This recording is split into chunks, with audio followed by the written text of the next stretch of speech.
વડોદરા શહેરના માંજલપુરમાં આવેલા તુરજાનગર સોસાયટી અલવાનાકા કોતર તલાવડી ખાતે 14 વર્ષના વિદ્યાર્થીઓ મોબાઈલના વળગણથી માતા પિતાએ ઠપકો આપતા મોતને વહાલું કર્યું. તાજેતરમાં જ એક યુવક મોબાઈલમાં એટલો વ્યસ્ત હતો કે ધાબા ઉપરથી ઉતરવામાં ચૂક થઈ અને સીધો જમીન પર પટકાયો હતો. તેનું ઘટના સ્થળ ઉપર જ કરુણ મોત નીપજ્યું હતું. ત્યારે શહેરના માંજલપુરમાં આવેલા તુરજાનગર સોસાયટી અલવાનાકા કોતર તલાવડી ખાતે બનેલ ઘટનાની સમગ્ર પંથકમાં ચકચાર મચી જવા પામી હતી.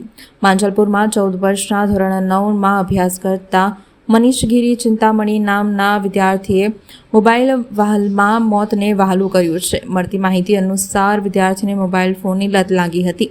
તે દિવસમાં મોટાભાગનો સમય મોબાઈલમાં જ પસાર કરતો હતો. આ ટેવથી કંટાળીને પરિવારજનો તેને વારંવાર ઠપકો આપતા હતા. બનાવના દિવસે પરિવારજનોએ વિદ્યાર્થીઓને મોબાઈલના વધુ પડતા ઉપયોગ બદલ ઠપકો આપ્યો હતો, જેથી વિદ્યાર્થીને માઠું લાગ્યું હતું.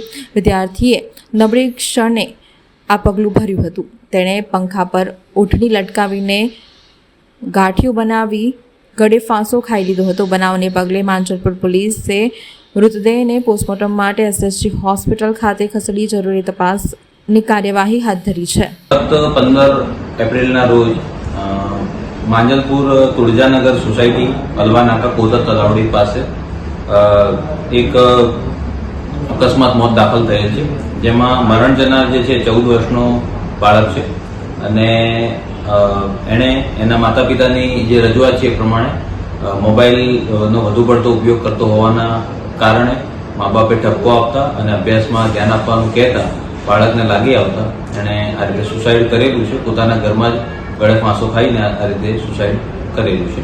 એ બાબતે આ જે સુસાઇડના શું કારણો છે એ બાબતે પોલીસ તપાસ ચાલુ છે.